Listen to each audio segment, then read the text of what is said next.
안아주는 거죠. 그 아이들 이렇게 딱 안아주고 뱅그르르 돌아주면 아이들이 굉장히 좋아해요. 처음에 한두 번 하다가 이제 제가 한 발자국 물러서는 겁니다. 그럼 이 30cm의 거리가 한 40cm, 50cm 정도가 되는 거죠. 그러면 아이들이 자 이제 뛰어, 아빠가 받아줄게. 그러면 아이들이 또 팔짝 뜁니다. 그럼 또 받아가지고 제가 이렇게 쭉 안아주고 또 내려주고 또 올려주고, 그러면서 제가 한 발자국씩 뒤로 갑니다. 이게 뒤로 가니까 나중에는 이 거리가 한 5, 60cm 이상이 되는 거예요. 5, 60cm 이상이 이렇게 돼서 아이들한테 자 이제 뛰어, 아빠가 받아줄게. 그랬더니 이 녀석들이 한 2, 30cm일 때는 그냥 막 뛰었거든요. 그런데 이게 한 5, 60cm쯤 되니까 머뭇머뭇 거리는 거예요. 고민하는 게 막 보입니다. 뛰어야 되나 말아야 되나, 내가 아빠를 믿고 뛰어야 되나 말아야 되나, 아빠가 나를 못 받으면 내가 땅에 떨어져가지고 머리가 깨질 수도 있는데 어떻게 하지? 고민하는 게 막 보이는 겁니다. 제가 그랬습니다. 자, 걱정하지 말고 아빠가 받아줄 테니까 믿고 뛰어. 잠시 망설이다가 펄쩍 뜁니다. 제가 그 아이를 탁 받아서 뱅그르르 돌아서 자리에 탁 내려줬습니다. 얼마나 좋아하든지요. 그리고 또 해달라는 겁니다. 또 해달라고. 그래서 다시 올려주고 나서 그 자리에 섰습니다. 그리고 자 뛰어 했더니 한 번 아빠가 받아준 거를 아니까 두 번째는 또 겁없이 막 뛰더라고요. 그래서 제가 한 발자국 더 뒤로 물러섰습니다. 이제는 완전히 큰 거리가 되었어요. 자, 어떻게 할래? 속으로 제가 그래서 어떻게 할래? 한번 뛰어! 아빠가 받아줄 테니까 믿고 뛰어! 머뭇 거리다가 풀쩍 뛰는 겁니다. 저도 깜짝 놀랐습니다.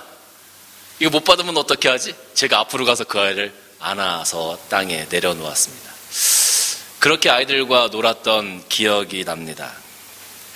아이들이 그 책상에서 뛸 때 아빠에 대한 믿음이 없었다면 과연 뛸 수 있었을까? 그런 생각을 한번 해봅니다. 기독교에도 이 믿음이 굉장히 중요합니다. 기독교인들이 신앙생활하면서 가장 중요한 것 중에 하나가 무엇냐라고 이야기할 때 우리가 믿음이라고 이야기할 수 있습니다. 여러분, 우리가 기도하면서 하나님 우리에게 믿음을 주십시오라고 기도할 때가 참 많이 있죠. 하나님 저희들의 믿음을 더 크게 해주십시오. 제 믿음이 더욱더 성장할 수 있도록 도와주십시오라고 기도할 때가 참 많이 있습니다. 그리고 믿음을 키워나가기 위해서 많은 노력들을 하죠. 기도도 하고 말씀도 보고 교회에서 봉사도 하고 헌신도 합니다. 말씀대로 순종하면서 살려고 무진 애를 씁니다. 그러면서 믿음이 조금씩 성장하는 것 같은 그런 느낌을 받게 되어지죠.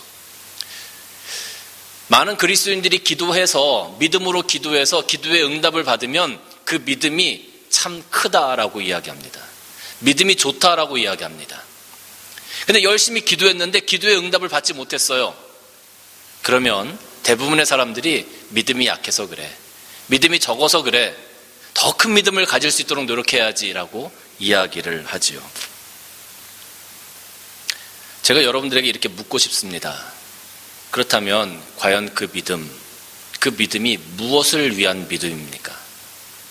여러분들이 큰 믿음을 가져서 하나님께서 주시는 응답을 이 땅에서 받아 누린다, 그것이 큰 믿음이라고 한다면 과연 그것이 무엇을 위한 믿음인가라는 거죠. 우리가 큰 믿음을 가지고 이 땅에서 하나님 앞에 우리가 큰 믿음을 갖기 위한 이유는 전 한 가지라고 생각해요.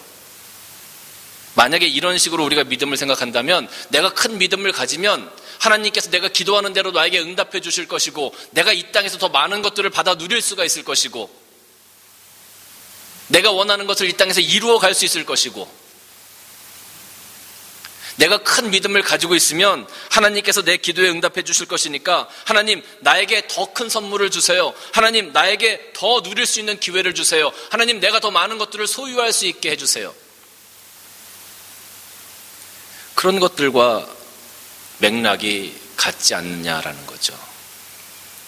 오늘 여기 8절부터 11절까지 말씀을 보면 뭐라고 기록되어져 있냐면, 만일 우리가 그리스도와 함께 죽었으면 또한 그와 함께 살 줄을 믿노니 이는 그리스도께서 죽은 자 가운데서 살아나셨음에 다시 죽지 아니하시고 사망이 다시 그를 주장하지 못할 줄을 알미라. 그가 죽으심은 죄에 대하여 단번에 죽으심이요 그가 살아계심은 하나님께 대하여 다시 살아계심이니 이와 같이 너희도 너희 자신을 죄에 대하여는 죽은 자요 그리스도 예수 안에서는 하나님께 대하여 살아있는 자로 여길지어다. 이렇게 기록이 되어져 있어요. 9절 말씀을 보니까 사망이 다시 너희를 주장하지 못하게 하라. 11절 말씀 보니까 너희는 죄에 대해서 죽은 자다 이렇게 기록하고 있죠. 여러분, 다시 말하면 사망이 주장하는 자, 죄에 대해서 살아있는 자는 이 세상에 속한 사람들입니다. 예수 그리스도를 만나지 못한 사람들입니다. 그렇죠? 그런데 만약에 우리가 이 땅에서 살아가면서 큰 믿음을 달라고 하나님께 기도하는 그 이유가 내 삶이 조금 더 편안해지고 내가 가진 것이 조금 더 많아지기 위한 그러한 믿음이라면 세상 사람들과 다를 것이 무엇이 있습니까? 이 땅에서 예수 그리스도를 모르고 살아가는 사람들과 다를 것이 무엇이냐라는 거죠. 믿음의 본질, 믿음의 방향이 무언가 잘못되어져 있습니다. 지금 교회를 다니는 많은 그리스도인들이 향하고 있는 믿음의 방향, 그 믿음의 본질이 잘못되었다는 거죠.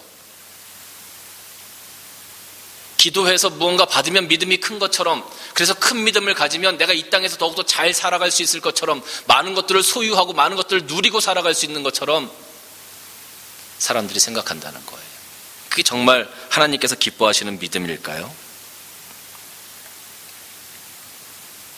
우리의 믿음을 이 땅에서 받는 것과 연관시키면 그리스도의 사역, 그리스도의 십자가의 대속의 은혜는 우리와 아무런 상관이 없다라는 거예요. 본질이 중요합니다. 본질이. 여러분, 어떤 사람이 죄를 짓고 감옥에 갔습니다. 감옥에 갔는데 죄가 용서되었고 죄가 사죄되었어요. 그래서 사면을 받았어요. 그러면 그 사람이 그 감옥에서 나와야 되는 것 아닙니까? 그 간수장이 당신의 죄가 다 용서되었습니다. 당신 나가도 됩니다. 라고 얘기하는데 이 사람이 아닙니다. 나는 이곳에 있는 것이 더 좋습니다. 난 여기서 살게 해주세요. 그렇게 말한다면 참 웃긴 것 아니겠습니까? 환자가 병원에 들어가서 치료를 받습니다. 병이 다 나았습니다. 의사가 이제 퇴원하셔도 됩니다. 그렇게 얘기하는데 아니요. 나는 아직 여기 있어야 될 것 같아요. 나는 아직 병이 다 안 나은 것 같아요. 난 여기 있을래요. 잘못된 그런 믿음을 가지고 있다면 정말 웃긴 일 아닙니까? 예수 그리스도께서 십자가의 대속의 은혜로 말미암아 우리를 이제는 더 이상 죄의 자녀가 아닌, 죄의 노예가 아닌, 사망이 우리를 다시 주장하지 못하도록 만들어 주셨습니다. 그럼에도 불구하고 우리가 가지고 있는 믿음은 여전히 죄의 아래에 있고, 우리가 가지고 있는 믿음의 방향은 여전히 죄의 아래에 있고 사망의 그늘 아래 살았던 그 상태의 믿음의 본질과 방향을 가지고 오늘도 살아가고 있는 사람들이 얼마나 많은지 모른다는 거예요. 이 믿음의 본질을 정확하게 캐치하지 못해서 그래요. 본질이 달라지면, 본질을 제대로 우리가 알지 못하면 엄청나게 다른 결과를 가져올 수 있습니다. 제가 예전에 한국에서 이름만 대면 다 알만한 아주 큰 대형 교회에 부교육자로 지원한 적이 있습니다. 갔더니 한 10명 정도 지원자들이 1차 서류 면접을 거쳐서 2차 인터뷰에 왔더라고요. 가서 보니까 제 친구들도 있더라고요. 그래서 이제 인터뷰를 했습니다. 저는 가기 전에 그 교회에 들어가서 웹사이트나 어떤 정보들을 쭉 보면서 이 목사님의 어떤 목회 방향이나 이런 부분들이 어떤 것인가라고 좀 알아보고 나름대로 준비를 해서 갔습니다. 인터뷰를 하는데 교회에 대해서 그 인터뷰하시는 분들이 물어보실 때 다른 분들이 아무것도 대답하지 못하셨지만 저는 준비해 갔기 때문에 그 모든 것들을 대답할 수 있었어요. 그래서 나름대로 좀 좋은 어떤 점수가 나올 수 있는 경우였습니다. 그런데 그 면접의 마지막 질문이 뭐였냐 하면 그 부목사님이 저에게 물었습니다. 만약에 담임 목사님이 무언가 잘못하셨습니다. 그래서 교인들과 편이 나뉘었습니다. 그러면 당신은 누구 편을 들겠습니까? 이렇게 질문을 하는 거예요, 저한테. 여러분, 이 질문의 답은 정해져 있는 겁니다. 요즘에 답정너라는 게 있어요. 혹시 아십니까? 답정너. 답은 정해져 있어. 너는 대답만 해. 이게 답정너입니다. 답은 정해져 있는 대답을 하라는 거죠. 만약에 담임 목사님하고 교인들 간에 어떤 분란이 생기고 문제가 생겼어요. 담임 목사님이 물론 잘못했습니다. 그러면 당신은 어느 편에 서겠습니까? 부교육자들의 입장에서 담임 목사님 편에 서겠습니다. 이것이 정답입니다. 이것이 정답입니다. 그 대답을 원했던 거죠. 제가 그랬습니다. 앞에서 1번, 2번, 3번, 4번이 담임 목사님 편에 서야죠. 담임 목사님과 함께 해야죠. 이렇게 쭉 답이 왔어요. 저도 답을 알고 있습니다. 무엇이 정답인지, 무엇을 원하는지 제가 알고 있었어요. 제가 그랬습니다. 저는 하나님 편에 서겠습니다.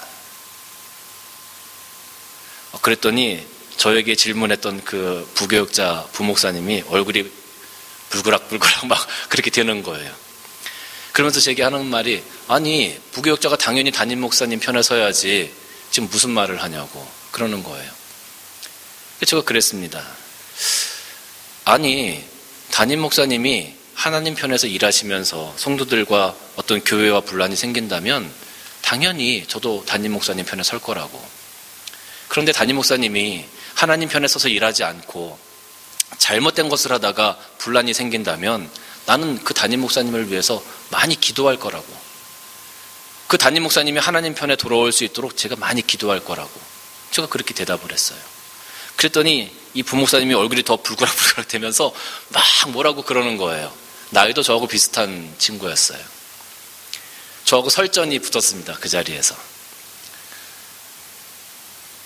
제가 나중에 얼마나 화가 났는지 정말 이런 말까지 하고 싶었어요. 당신은 대체 무엇을 위해서, 누구를 위해서 목사가 되었습니까?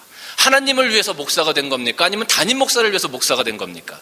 제가 그 말을 하려고 막 하는데 거기 옆에 앉아 계셨던 담임 목사님이 이제 그만하고 넘어가자고 말려서 넘어갔어요. 물론 결과가 나왔을 때 제 이름이 없었습니다. 기대하지도 않았습니다. 그 정도 교회라면 가고 싶지도 않았습니다. 제가 지금 말씀드리고자 하는 것은요, 본질을 벗어나게 되어지면 이런 엉뚱한 결과가 나타날 수 있다는 거예요. 우리가 믿음의 본질을 잘 깨닫고 그 믿음의 본질을 지켜나가지 않으면, 그 믿음의 본질이 가지고 있는 방향을 우리가 고수하지 않으면 우리의 신앙 역시 엉뚱한 방향으로 갈 수 있다는 거예요. 그러면 우리가 무엇을 믿어야 되는 겁니까? 대체 우리가 무엇을 믿어야 되는 겁니까? 그것은 하나입니다. 하나. 오늘 이 본문의 말씀처럼 예수님께서 우리를 위해서 십자가에 돌아가셨고, 예수님의 그 대속하심으로 말미암아 우리가 죽을 수밖에 없는 자들이었지만 구원받은 자가 되었고, 다시는 죄가 우리를 주장하지 않는 사람이 되었고, 다시는 죄 때문에 죽는 사람이 아니라 하나님의 사람으로, 하나님의 아들, 딸들로 우리들의 육신이 하나님께서 기뻐하시는 의의 무기로 드림받은 사람들이라는 것, 이거를 믿어야 된다는 거예요. 이 믿음. 믿는다고 하니까 막연히 믿어, 하나님을 믿어, 나에게 주실 것을 믿어, 하나님이 나에게 내 사업을 크게 해주실 것을 믿어, 내 삶의 문제를 해결해 주실 것을 믿어, 그런 믿음이 아니라 정말로 하나님께서 우리에게 요구하시는 믿음은 예수 그리스도께서 우리를 위하여 십자가에 돌아가셨다는 것, 나의 죄 때문에 하나밖에 없는 아들 예수 그리스도께서 십자가에 달려 돌아가셨다는 것, 피를 흘리시고 살을 찢기시고,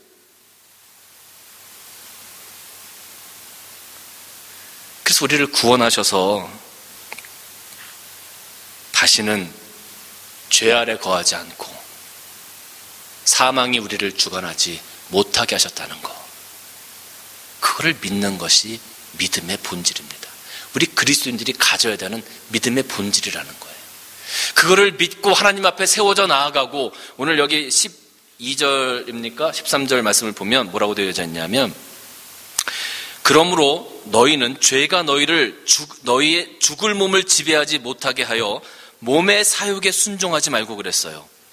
죄가 너희 죽을 몸을 지배하지 못하게 하고 몸의 사욕에 순종하지 말고, 다시 말하면 예수 그리스도를 만나지 못한 사람들, 예수 그리스도를 믿지 않는 사람들, 세상에 있는 사람들은 다 이렇게 살아가요. 죄가 죽을 몸을 지배하고 너희 몸의 사욕을 죄에 순종하고 그렇게 살아가는 사람들이 예수님을 모르는 사람들이라는 거예요. 너희는 그렇게 살지 말고, 또한 너희 지체를 불의의 무기로 죄에게 내어주지 말고, 오직 너희 자신을 죽은 자 가운데서 다시 살아난 자 같이 하나님께 드리며 너희 지체를 의의 무기로 하나님께 드려라. 의의 무기로 하나님께 드려라. 이거를 유진 피터슨의 메시지 성경을 찾아보니까 뭐라고 되어져 있냐면 이 의의 무기로 드리라는 이 말을 하나님을 향하여 너희 모든 것을 헌신하라 이렇게 기록이 되어 있어요. 그렇게 번역을 해놨더라고요. 하나님을 향하여 너희 모든 것을 헌신하라. 사랑하는 성도 여러분, 믿음의 본질은 제가 아까 말씀드린 것처럼 예수 그리스도의 대속의 은혜를, 그 대속의 사건을 믿고 나아가는 겁니다. 그것을 믿고 나아갈 때 하나님께서 그런 자에게 복을 주시고 그런 자의 삶을 축복해 주시고 그런 자의 삶을 일으켜 세워주시는 줄로 믿으시기를 주님의 이름으로 간절히 축원합니다. 몸이 믿음을 끌고 가면 안 돼요. 몸이 우리들의 믿음을 끌고 가면 안 돼요. 믿음이 우리들의 몸을 끌고 가야 돼요. 우리들의 생각이 믿음을 끌고 가면 안 돼요. 믿음이 우리들의 생각을 끌고 가야 된다라는 거죠. 로마서 10장 9절 말씀 보면 만일 내가 입으로 주 예수를 주로 시인하며 또 하나님께서 그 죽은 자 가운데서 살리신 것 같이 내 마음에 믿으면 구원을 받으리라 그랬죠. 그렇습니다.